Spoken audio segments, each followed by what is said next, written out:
What's happening, everybody? Jay Shockblast here, and just got done watching the Xbox, a new generation revealed unveiling of the new Xbox One. That's right, you can stop calling it the Xbox 720.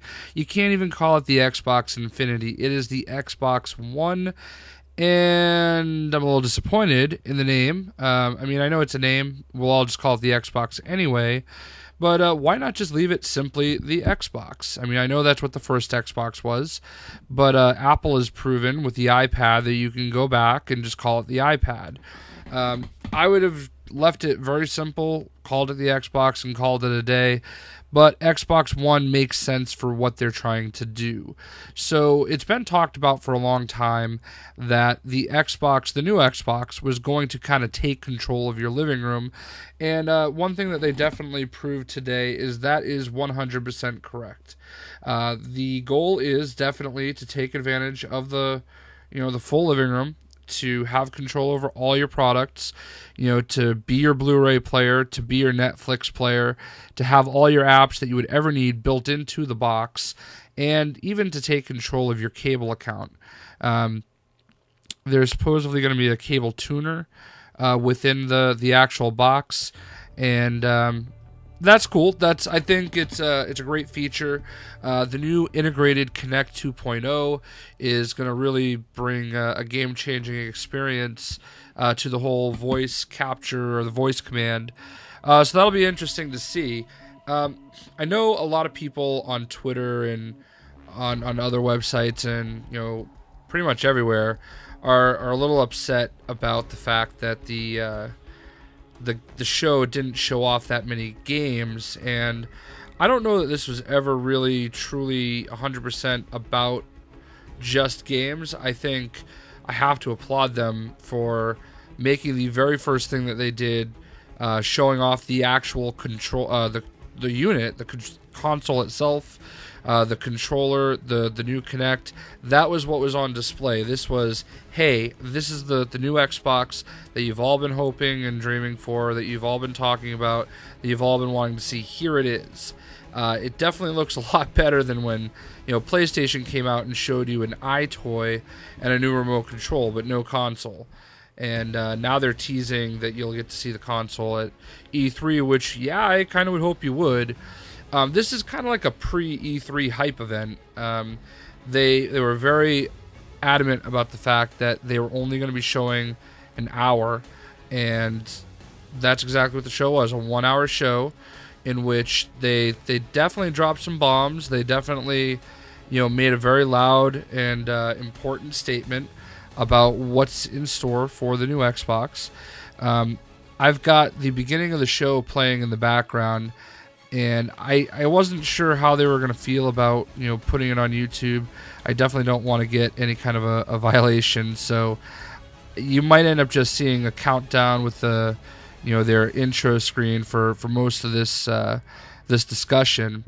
One of the really crazy things that I think they showed, again, really didn't have a whole lot to do with gaming, but that's okay, was a new Halo TV series. And not only is there going to be a new Halo TV series, but it's going to be developed by Steven Spielberg. And that is game-changing. That is something that I think a lot of people that are fans of the Halo series have really wanted for a long time. They've wanted a Halo movie, but this is even better. This is a Halo TV show. They've already shown with the Forward Unto Dawn little web series that they did that they could put together a pretty cool and compelling story in live action centered around the Halo universe. And I don't know what they're going to do with the TV show. I would imagine that any TV show that you do about Halo has to include Master Chief. So I'm hoping that it's not cheesy, but with Spielberg, I don't think you're going to get cheesy. I think Spielberg's going to play it pretty safe. I don't know about safe, but I think he's going to play it pretty well. Everything that he does is pretty much top notch. So just having his name attached to the project is killer, and I really think that that's gonna be something really high quality. I know it wasn't the new Halo game, but if it was, I think a lot of people would have complained, oh great, it's another Halo game. So I think it's kind of cool that they brought something Halo to the table without actually having it just be simply another game. They did show, some gameplay footage, and 2 of them were Xbox exclusives. One of them was Forza Motorsports 5. I'm not a racing fan by any stretch of the imagination. I am terrible at anything that requires me to drive, but it looked pretty. I can't really judge it for anything other than the fact that it looked nice, which is what they're going for, and which I hope they're going to do, with the new console. Water break. So, anyway, they showed off another game called Quantum. I should have taken notes, but I didn't. Quantum Break, I believe, and it's by Remedy, who did Alan Wake, and before Alan Wake, they did another game, which is totally brain farting on me. Let's see, Remedy, Alan Wake. Let's try that. So Remedy Games, Max Payne, that's what it was. So they invented the bullet time with Max Payne, and now they're going to have Quantum Break, which I believe is something centered around a TV show that's going to be on NBC, maybe. From what I understand, Quantum Break.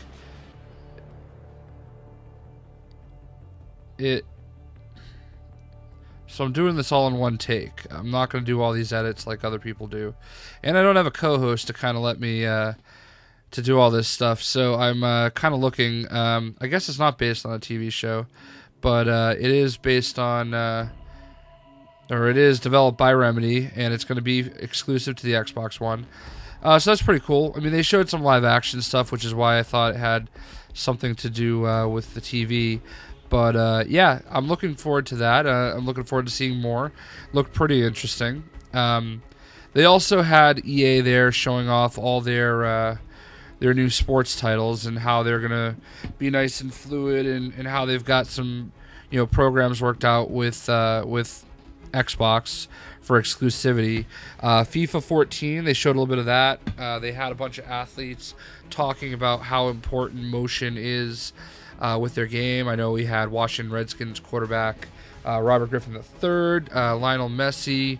I think he plays for Barcelona, maybe. I don't know. I don't follow soccer, so I know he's Spanish, I believe. But anyway, he's like the biggest soccer player in the world right now. And yes, I know I'm going to get crucified for not knowing Lionel Messi's like complete life story. But he was there, John Bones Jones, showing off some UFC 14. They had Kyrie Irving from the Cleveland Cavaliers talking about the mythical NBA Live 14. They haven't done an NBA Live game in like 2 or 3 years, so we'll see if this one actually gets released. But it looked pretty sweet. I mean, the graphics they showed, I mean, if those are in-game graphics, by God, it's a huge leap in ability. And it all makes sense considering just the amount of power that this box is packing. So one of the big things about the PlayStation 4 reveal that had everybody geeking out was the fact that everybody was talking about the 8 gigs of DDR5, the 8 gigs of DDR5 memory, and as far as that goes, it's pretty similar in that the Xbox One is going to have 8 gigs of RAM. So that's, I mean, we don't know if it's DDR3 or DDR5, so I don't know how much of a huge difference that's going to make. My pause there a moment ago is because I'm flipping around on Twitter and stuff trying to get live reaction, because now that the embargo has been lifted, all these media outlets that have been fortunate enough to actually see everything are starting to talk about it. And so one of the things that well, actually I'll dip into that in a bit, but it's pretty cool that they've got the 8 gigs. I had a feeling, as I was starting to say, that when they did end up launching or announcing the Xbox One as we now know it to be, that it would end up being very, very similar in architecture to what Sony is doing with the PlayStation 4, and I think that ended up being true. I really don't think that it's going to be that big of a deal. I think it's really going to come down to whether you want an Xbox or whether you want a PlayStation, or if you're like me, you'll want both. I mean, right now I have an Xbox 360, I have a PlayStation 3, and I now just have got a Wii U, and I have a PC that's probably better than all three of them. So, as far as I'm concerned, I'm a gamer. I just want to get everything and just enjoy it and have fun. That's just kind of the way I am. And I like to have the capability of, playing whenever I want. So I'm fortunate enough that I have a job that allows me to, do this type of stuff. And maybe there are people out there that can only have one. And it's just going to come down to what features are right for you. And I think otherwise, everything's going to pretty much do the same thing. Most of the games I end up enjoying are not exclusive titles. Other than The Last of Us, well, which isn't even out yet, but I can already tell I'm going to love The Last of Us. But other than The Last of Us, there really hasn't been a PS3 exclusive that I've played and said, holy shit, I'm glad I have a PS3. And likewise, with the Xbox 360, there haven't been too many games that are 100% like that. I'm not a Halo guy. I don't do any of the racing games. To be honest, Crackdown and Crackdown 2 are probably two of the exclusives I enjoyed the most. The Witcher 2 was a console exclusive to Xbox, and I mean, if it was completely Xbox exclusive, I would say, yeah, that's the best exclusive ever made, but, it can be played on the PC, so I guess it doesn't really count. But yeah, I mean, other than that, exclusives aren't really that big of a deal to me. I'm hoping that both companies do have some really good, compelling exclusive games. I know Sony definitely has the advantage right now because they've got them all announced. A lot of them announced anyway. Beyond Two Souls looks like it's going to be pretty cool. One of the things that's going to be pretty frustrating, though, and it's going to make it hard for me as a gamer moving forward over the course of the next the next few months as we get closer to the launch of the consoles, is that none of the games are going to be backwards compatible for either console. So all these games that are launching now for PS3 and Xbox 360, I mean, they're going to have a very limited shelf life. And that's not that big of a deal in the grand scheme of things, but in one way, with games like Battlefield 4 coming out, or Call of Duty Ghosts, stuff like that, I really hope that those games launch after the new Xbox and PS4, well, especially the new Xbox, because with the new Xbox, that's going to be my primary console. That's going to be my primary platform, and it would be pretty shitty if I have to buy games twice once they launch on the Xbox One. That's really something I don't want to have to do. I really feel like the Xbox, if it can come out sometime in October, that would be fantastic. I've heard rumors, and I don't know how much stock I can put into them, that Xbox really wants to pull a hey, available now after their E3 event, and that would be awesome. I don't really anticipate that being the case. I don't know that they could really pull it off in that amount of time, given just how close E3 is. It's only 3 weeks away. So much stuff hasn't been announced. It just seems like it would all be kind of rushed if they did it that way at this point. But, it would also be pretty awesome. I'd love to see them get the jump on Sony. I think right now both consoles, or both companies, are having a bit of a game of chicken to see who can blink first. And Microsoft definitely, put it all out there, showing the console, showing how big it is, showing, a lot of things that it can do. And as far as Sony is concerned, they gave Microsoft an advantage by doing their little event early. I really hope you can't hear all the people yelling outside because I can't do anything about it. I have to keep my window open. It's so hot out. So apologies if you hear kids screaming outside my window. But yeah, I mean, I think it was... I know people are underwhelmed because it was a lot of stuff that they wanted to try to pack into 1 hour. But I mean, as far as I'm concerned, I thought it was pretty much a success. I saw all the things I wanted to see, and now they're going to let all the people that got that hands-on tell their story about architecture and stuff like that. The backwards compatibility is not a surprise. I think everybody expected it. One of the things that is coming out is that the games are going to be installed automatically to your hard drive once you put the disc in. There's going to be a key code, kind of like a PC game, and that game is basically tied to your Xbox Live account. So if somebody else tries to put a disc in, it's going to prompt them to either not be able to play it, or tell them they can play it if they pay a fee. I don't know what that fee is going to be if it's full price of the game, but it prevents you from being able to load all these games onto your console and not have to buy them. I'm okay with that because I buy all my games. I don't... It's not going to affect me at all. I mean, yeah, I guess it will in the sense that Redbox, we'll see how that's handled. Because, with Redbox, I have definitely tasted or tested some games out before buying them. Off the top of my head, I definitely did it with Tomb Raider, and I did it with Star Trek.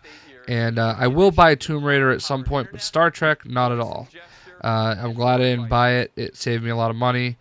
They need to find a balance. There has to be something where there's like half-hour demos or something like that, where you're able to test the games before you buy them. I agree with that completely. Places like GameFly and Redbox, or if does Blockbuster even exist anymore? Companies like that are right to be miffed if they are. They definitely have a place in this world, but at the same time, I don't think Microsoft or Sony owe them anything. It's not where they make their money, or where the software developers, more importantly, it's not where they make their money. They make their money on new sales, and honestly, with PC games, you can't sell those either. So I don't really, I guess, I don't have a problem with it. That's just me. The new controller looks pretty cool. I mean, I'm glad that they didn't, make, mash a square peg in a round hole. I think that the controller they have now is the best controller ever made, and I think this one has just enough changes to make it just a little bit better. I noticed some, ridges along the analog sticks that'll make them, feel, pretty cool, or have a nice grip. You'll be able to grip it a little bit better. I know that they kind of touted that there were going to be 40 different changes to the controller. The battery pack is going to feel different and feel right. I know that the D-pad is going to have a change. So if I did cut the video to the audio, we're finally getting to the point where you can actually see the Xbox itself, the Xbox One. And once that's done, I think I'll wrap up. But yeah, it's a pretty sweet looking device. The Kinect definitely looks to be a little bit bigger. The buttons, I'm looking at the start button and the back button. They look like they're a little different. I can't think of what those icons mean. It's a sleek looking device. I mean, I think it's going to be really well.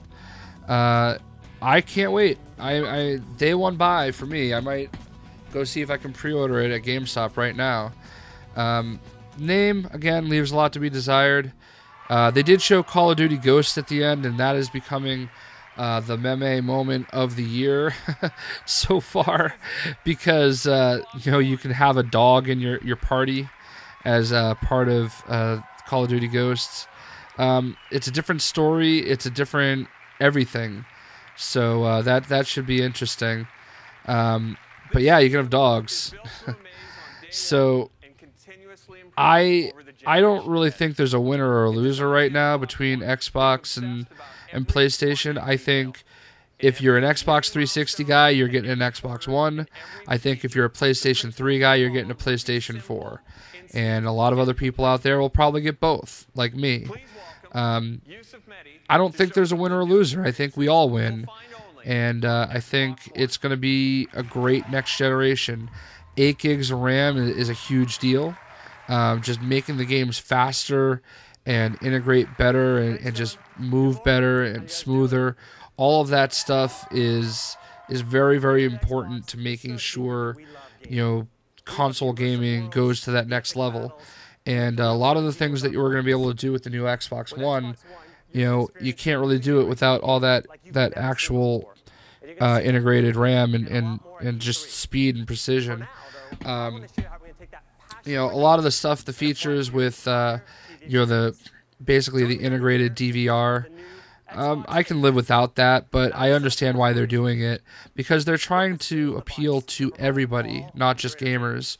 And that's not a bad thing. I mean, I understand that, core gamers, feel like gamers are the only focus of these consoles, but at the end of the day, if Microsoft throwing on this DVR feature is going to allow them to do other things because they're selling more consoles, then we should all be ecstatic over that. Ecstatic. Really happy, because the more they're making off that machine, it means the more they're going to put into the machine. And I have to believe that, and that's the reason why we're getting all these great new features. One of the game changers, obviously, as you can see on the screen now, is Skype integration. That's fantastic. Being able to do Skype, having a 1080p Skype camera with your Kinect, just awesome. I love the way that you can do everything just by saying, Xbox, Skype, call so-and-so, stuff like that. That's really cool. Later on, they'll show ESPN integration, where you can have your fantasy football team or your fantasy baseball team or whatever kind of on the side of the screen, let you know what's happening. Kind of like the Xbox notifications you've seen that have popped up when some of my friends came online during the broadcast. Some of that stuff is going to happen whenever, in the video they show, LeBron James scoring a point and updating his stats, popping up on the top of the screen. That stuff's really cool. And I think there's a really cool place for that. I would love to have just a little Skype bar right along, or not Skype, Twitter bar along the side of the game while I'm playing games, so I can see Twitter updates while I'm playing games. So, yeah, it's kids, man. I can't do anything about it. So, in any event, no truth to the rumor that it comes with The Price is Right, which they showed quite a few times. But all in all, a great event. Lots of great stuff. And I really should have shut my window. So, and turned off my phone. Crazy. So, in any event, that's it for the Xbox event. All right, I have to shut my window. Yes, that fast. Did you see how instant that was? Come on, it was so good. Let's see it again. Let's see it again. Go to Internet Explorer. Sorry about that, guys. Oh, nice. I'll fry for you because it's so hot here, and we haven't brought up our ACs or our windows. I live in a 3-family home, and there's lots of kids outside playing. Our neighbors next door are super close, and I totally wanted this to be included with my Xbox commentary. So that's it is what it is. Doing this in one shot, and that's that. So, in any event, I think I pretty much covered everything. They showed a lot of really awesome stuff. I'm looking forward to it. Things we don't know. We don't know the price. We don't know the release date. We do know it's coming out this year. That always on nonsense turned out not to be true. You don't have to be online, although it is certainly preferred. And we'll see what happens next. Anyway, let me know what you thought. I mean, maybe you guys completely disagree with me. Maybe I should be more upset that they didn't show games or more games. They focused on too much entertainment stuff. I don't think I am, because E3 is in 3 weeks and they've got so much time to dedicate to that. If anything, I'm glad they got this entertainment stuff out of the way now, and I hope they just don't have to show it at E3. They can just focus on the games at E3, since that is a gaming convention. So if that's what it turns out to be, then great. But I'm looking forward to both the PS4 and the Xbox One. We'll see what happens, though. I'm excited, though. I'm not excited about my Wii U. I'm trying to force myself. I'm trying to force myself to like it, but it's going to be a dust collector, I can tell. In any event, that's all for now. I hope you enjoyed, and please leave me some comments below. Let me know what you're excited about that you saw today. Let me know what you're disappointed in. Make fun of German Shepherds in video games if you must. It's hard to be mad at a dog, but or not. Nobody's mad at the dog, but it's hard to make fun of a dog. We all have dogs. I love my dog. I have a boxer. He's awesome. His name's Teddy. I wish Teddy was in a video game. So whatever. I'm excited, though. I'm really excited. I think it was a good day for gamers across the board, and that's all there is to it. But for now, I'm Jay Shockblast. We will catch you later. Peace.